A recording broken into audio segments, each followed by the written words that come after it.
Okay, champs, welcome back to Libertas Trading and welcome to the event preview for the German, the UK, and the US S&P Global PMIs for Friday, the 21st of November 2025. So, if any of you watched the NFP preview, you know we've been having a few tech issues today. So, hopefully, I've got everything sorted for this one. This will be the third time recording this, so fingers crossed, third time lucky. Platforms let me down big time today, so yeah, fingers crossed. Anyway, quite looking forward to this one. Not because it's, majorly market moving, just because we've had some really nice, reliable reactions out of it, really, the last few months. So, especially for the German and the UK, I'm not so looking forward to the US data, but especially for the German and UK. So, because I'm only looking at trading these short term, we'll skip the macro picture, we'll save you guys some time. We'll go straight to the trade scenario plan. So, for the German numbers, 70% of the German economy is from services. I think 29% are manufacturing, and that extra 1% is agricultural, which is quite surprising actually, but such a low number. But anyway, for a dovish reaction for the German services, which is the one we're focusing on, I'll be looking at 51.9 or lower, which would be below the minimum. However, apart from the last month, it would be the highest since January. So, it's not the lowest number of all time, but I think, being over two below consensus, being below the minimum, I think that should be enough for a scalp, especially if this manufacturing comes in below 49.2. And then for a hawkish reaction, I'd be looking at 55.3 or higher, which would be above the max and the highest since May 2023, which would be quite nice for the Eurozone economy. And then for German manufacturing, I'd be looking at 49.2 or lower, which would be below the minimum, below the prior, and would remain in contractionary territory. And then for the hawkish reaction, I'd be looking at 50.1 or higher, which would be above the max, back into expansionary territory, and the highest since June of 2022. Of course, we're expecting the euro down on a bad print and euro up on a good print. So I'm only looking at scalping out of this data due to the last two tradable reactions coming in really nice, but price action only lasting a few minutes. It usually pays to wait around 10 seconds after the release before entering on Euro PMIs. So for Euro US dollar, I'll be looking at a 6 pip target, and then for Euro pound, a 4 pip target. Of course, other pairs are available, but these are the two that I stick to. We'll just quickly check out the last two prints, just so you guys have got a bit of extra context on how markets may react on the back of these numbers. So last month in October, we had services print in at 54.5, which was massive, well above the max, well above consensus. And we also had manufacturing print. Well, that only just came above consensus there. But, still, considering we're focused on the services, a really nice number. And price action lasted 4 minutes before completely reversing. So just quickly checking out the 5-second chart on this one. We pushed higher, we reversed a little bit. Again, if you enter within 2, 3, 4 seconds, you're not getting filled here, you're getting filled up here somewhere. So, we wait 5 to 10 seconds, you would have got filled around here, and then we pushed nicer to completely reverse after 4 minutes. So this would have been a nice trade, a nice scalp. And then head into the tradable print before that, takes us to August, where we had, it wasn't the biggest miss of all time, but both did come in below the minimum.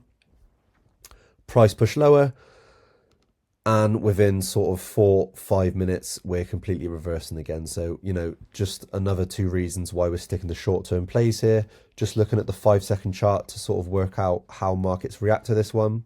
We can see again, price push lower, reversed. We're getting filled around this 10-second level. Price sort of meandered around a little bit, and then we move lower. We'd have been taking profits after about 2-3 minutes.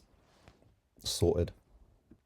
Then for the UK data, so the UK economy is 80% made up from services, and then I think manufacturing's 17% or something like that, but 80% is the important number to focus on here. So we are really focused on these numbers, and then this is just a bonus if this one comes in. So for a dovish reaction, anything below 50, which would be back into contractionary territory and the lowest since April. Of course, we got a min of 49.5, but I think anything below 50 would be enough for a scalp. And then for a hawkish reaction, 53 or higher, which would be above the max and the second highest print since August of 2024, which would be really nice. And then for the UK manufacturing, I'd be looking at 47.4 or lower, which would be below the minimum and well below the prior. However, over the last 12 months, wouldn't have been a big standout. I do think, though, 47.4, I think that could be good enough for a trade. So it's almost two below consensus. It's below the minimum. It should be good enough for a trade. And of course, it's from the manufacturing part as well. And then for a hawkish reaction, I'd be looking at 52.5 52.5 seems like a bit of a stretch. So anything over 50 should be good and would put us back into expansionary territory for the first time since September 2024. So it is only 0.9 above consensus, but the fact that it would be the highest in 13 months and back into expansion would be really nice there and could cause some headlines. Of course, we're expecting pound down on a dovish reaction and pound up on a hawkish reaction. So similar to the German PMI, just looking to scalp this one based on previous reactions. But if I were to enter anything more medium term or keep part of my position running, it would be on a really dreadful print coming out of the UK. So no surprise to anyone that I'm looking at selling the pound again. It usually pays best to enter after 5 to 10 seconds on UK PMI data. So I'd have a 7 pip target on cable and then a 4 pip target on euro pound. Just looking at the last few tradable reactions, we can see on this print in October, which was last month's data, this was really encouraging, to be fair. So the services came in at 51.1, which was above the prior, but only just above the consensus. And it was nowhere near the max. And then the manufacturing came in really hot, but of course we're more mainly focused on the services number. And price reacted amazing from this. So, this was promising, although nothing that I traded.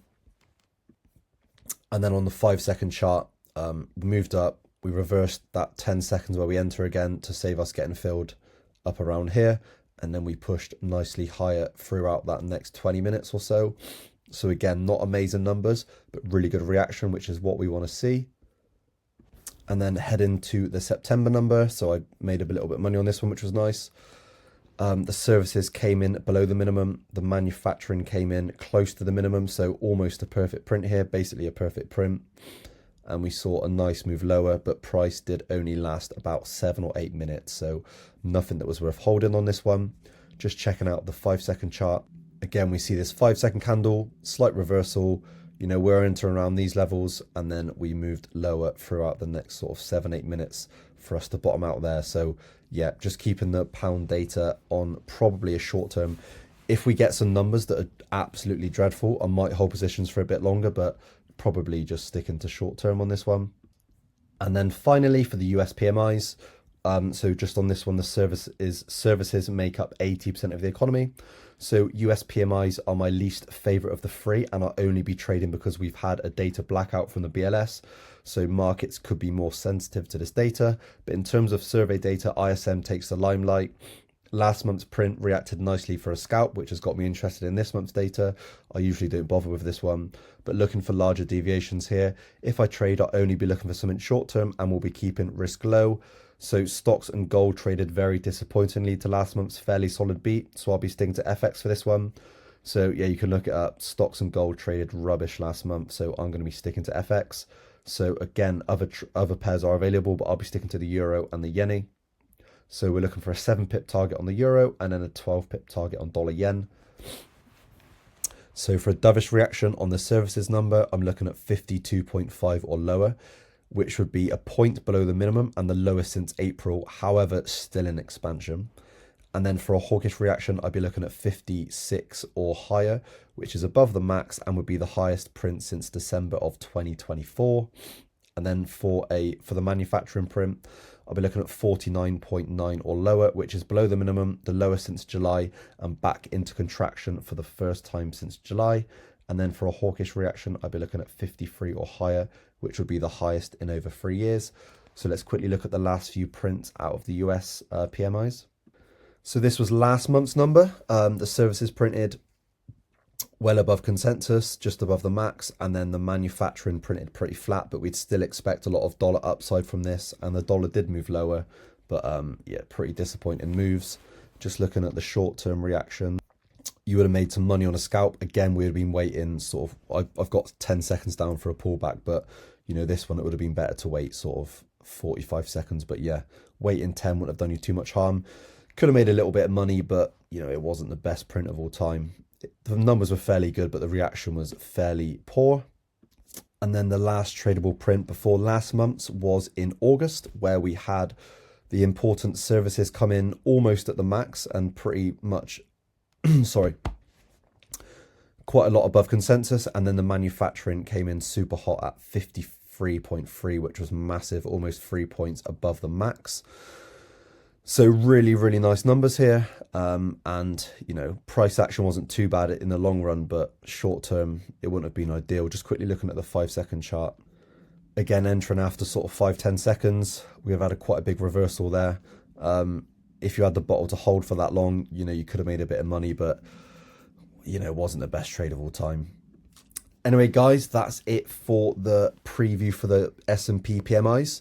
If you like this video, give us a like, give us a restack. It does help the channel grow. Good luck, and any questions, please don't hesitate to give me a shout.